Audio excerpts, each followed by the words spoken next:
it's Mrs. Nelson, Miss Kralik to some of you, but Mrs. Nelson last year and now. And I've been wanting to read some books during this no school COVID time, but just didn't know if it was necessary, and I've been reading some books for women's ministry, and Marissa convinced me that maybe I should get out the cul-de-sac kids books again. So I know that books 19 through 24 did not get touched. So that's where we're going to start. I'm going to read book 19, The Midnight Mystery. And I'll try and get up close and read you, show you the pictures while I read. But tonight I'm just going to read 3 chapters, and then each day I'll add 3 or 4 more for you. This book has 10 chapters. So, all right, chapter 1 of The Midnight Mystery. And actually, since I know it's been a couple years for some of you, let me remind you about Blossom Hill Lane, the cul-de-sac. So we have Duncombe, who lives there.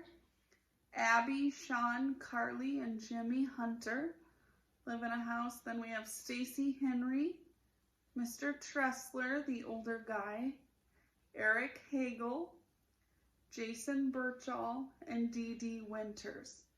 All right, chapter 1. The end of the school year had come at last.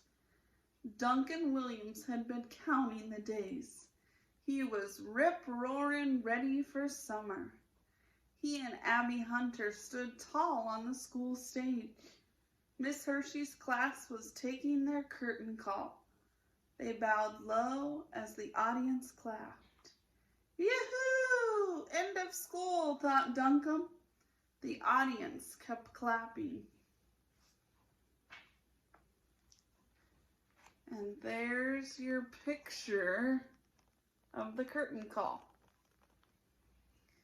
Then swoosh, the stage curtains dropped and the lights went up. The Blossom Hill School spring play was finished, a smashing success. Duncombe and Abby hurried backstage. The other cul-de-sac kids were waiting in the wings behind the curtains. They were all smiles.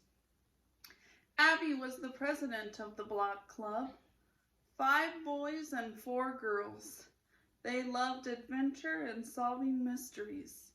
Their club slogan was, anybody remember? Cul-de-sac kids stick together. Duncombe removed his space captain suit. Carefully, he placed it in the props box. What a cool play, he said. Abby's eyes danced. Lots better than last year. Yep, sure was, Jason Birchall said. He was prancing and jiving about as usual. Eric Hagel and Jason gave Duncombe and Abby high fives. All the practicing paid off, said Eric. Time to celebrate, said Jason. Everyone's coming to my house, Duncombe said. Grinning, he had sent out invitations for an ice cream party. Jason's eyes grew bigger. What are we waiting for? He asked. Let's get going. Eric and Stacy Henry agreed. Junk food, here we come, Stacy said, and Eric gave a thumbs up. We won't be in Miss Hershey's class next year, Jason said. He tossed his space costume into the props box. Don't worry about that now, Duncombe said. Summer's finally here. Duncombe's blind cousin, Ellen Mifflin, came around the curtains. Honey, her guide dog, led the way. The dog wore a shiny blue spacesuit and black wire antennas. He had played a poochy part in the play, Space Dog. Abby and her younger sister Carly and Carly's best friend Dee Dee Winters crowded around Space Dog. So, how does Honey like show business?" asked Abby. Ellen's eyes were closed. "Oh, she loves it, don't you, girl?" She knelt down and hugged her dog. Ellen's long brown hair covered Honey's face. "Wait till you see her brand new tricks," Duncombe said. He took off the dog's costume and antennas. "You're kidding. New tricks?" Abby asked. She sat beside Stacy near Honey. The boys crowded around too. Ellen stood up smiling. "Honey loves to perform, don't you, big girl?" "Woof, woof," barked Honey. "Give us a sneak preview," Eric pleaded. A mischievous grin swept across Ellen's face. "Wait for the party," she said. "Ah, why not now?" Jason begged. "Because I need ice cream for the trick," Ellen said. She pushed her hair behind her ear. "That reminds me," Duncombe said, looking at Jason. "Are you hungry for chocolate ice cream?" Jason licked his lips and rubbed his stomach. "Wild pit bulls couldn't keep me away." "Don't you mean wild horses?" Duncombe said. "Horses? Pit bulls? Whatever." Jason pranced around. "I know a good pit bull joke," Ellen said. She held on to her dog's harness. "Want to hear it?" Honey barked and shook her head. "Hey, it looks like Honey just said no." Jason and the cul-de-sac kids watched Ellen's guide dog closely. "Better cover Honey's ears when you talk about pit bulls," Duncombe joked. Ellen giggled, feeling for Honey's ears. "There," she said, finding them. "Now, what did the pit bull say when he sat on a pile of sandpaper?" The kids looked at one another. They shrugged their shoulders. "I think we give up," Duncombe said, eager to know. "What did the pit bull say when he sat on the sandpaper?" Ellen's eyes were open, but they stared straight ahead. "Ruff, ruff," she giggled. "Hey, that's a good joke," Jason said as he headed for the door. He was usually the last person to arrive anywhere. But when it comes to sweets, Jason Birchall was the first in line. Duncombe's parents waved from the back of the room. "We'll see you at the party," Duncombe's dad called. Duncombe's house was across the street from the school. He and his friends were going to walk to the party. Abby and Stacy followed Ellen and her guide dog down the stage steps. Jason and Eric joined the girls near the outside door. So did Duncombe. Adam Henry, a kid with dirt on his face, showed up just then. "Where's everyone going?" he asked. "No place special," Duncombe lied. Adam was the last person Duncombe was hanging around with, Adam's clothes looked like toxic waste, especially the ratty red t-shirt he had on. Besides that, Adam Henny was not a cul-de-sac kid. No way was Duncombe going to invite an outsider to his party. All right, and I'm going to go on to chapter 2.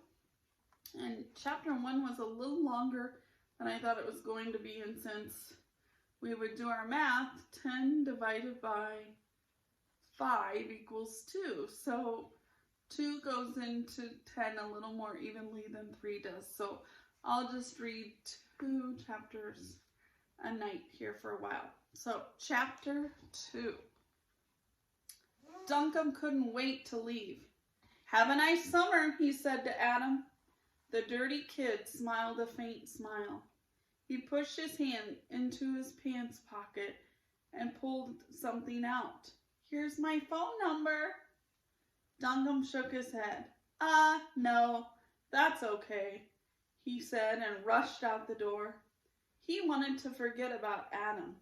No sense messing up the end of the school party over that kid. The cul-de-sac kids were waiting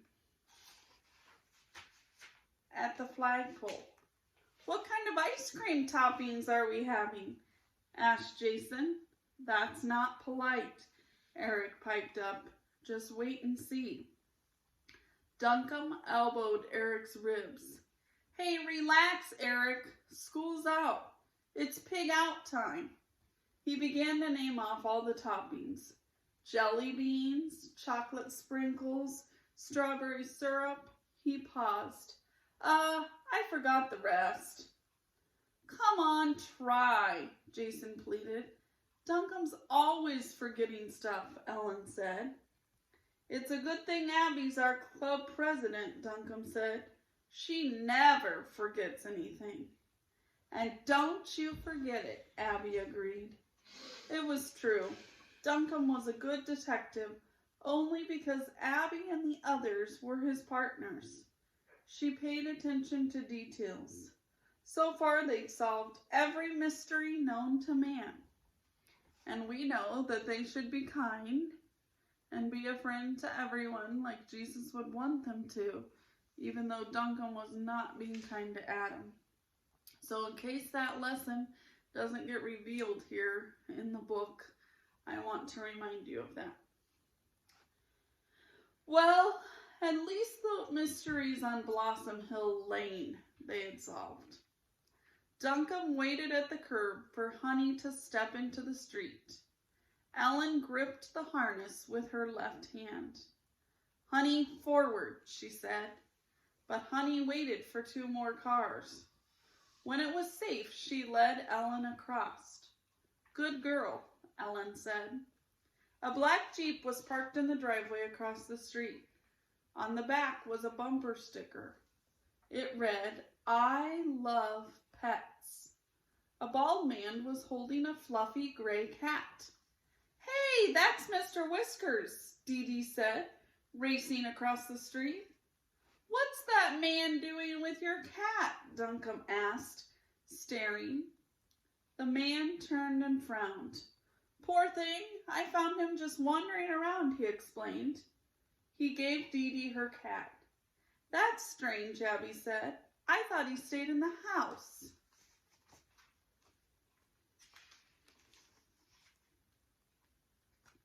There's the picture. Mr. Whiskers. The man looked at the cat in Dee Dee's arm. What a nice name. He stroked the kitten, but his eyes seemed very dark. At least Duncombe thought so.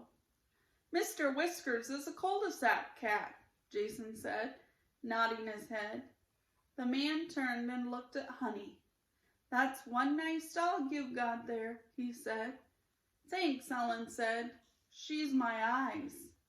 I can see that, the man said. Suddenly, he got into his car. Thanks for taking care of my cat, Dee Dee called to him. Any time, the man said out of his car window. The kids raced to Duncombe's house. Party time! In the kitchen, a row of ice cream toppings lined the table. Jason was the first to be served. Hey, look, he said. There's a worm in my ice cream. He held up something green and wiggly. He waved it at Carly Hunter. Ew, squealed Carly as Jason dropped the green gummy worm into his mouth. Duncombe and Eric ate 2 worms each, just plain. Abby, Stacy, and Carly asked for waffle cones. Duncombe's father scooped up chocolate ice cream for them. He pushed the ice cream into their cones. Some worms for the ladies? He asked, smiling. Not for me, thanks, Stacy replied. How about sprinkles? Duncombe's dad asked. The girls nodded. Sprinkles are fine, thanks, Abby said. They're really chocolate-covered ants, you know. Fried and dried, Duncombe teased. Double-dabble yuck, Abby said, giggling. She slid in beside Ellen at the table. Honey lay close to Ellen's feet, taking a snooze. The dog seemed at home in Ellen and Duncombe's house. Ellen did too. Ellen's dad was out of the country with an overseas job. Duncombe didn't mind at all. It was lots of fun having Ellen and Honey visit. Duncombe's mom dished up some ice cream for Ellen. Honey's nose twitched and she opened one eye. "I think it's time for Honey's performance," Duncombe said. Eric sat across the table. He wiped off his chocolate mustache with a napkin. "Go for it." Ellen reached down and touched her dog's head. "Honey, let's play lickety-split." Duncombe made a drum roll on the table. All the kids watched closely. Honey stood up. The tip of her ears stood at attention. She kept her eyes on Ellen. Only Ellen. "Hey, check it out. The dog obeys better than I do," Jason said, laughing. "Honey is real smart," Duncombe said. "Just watch." That's the end of chapter 2, and we know, like always, they leave us hanging. So I'll let your mom and dad know when it's time to read chapter 3 and chapter 4 when it's ready, and you can continue following along in the Midnight Mystery.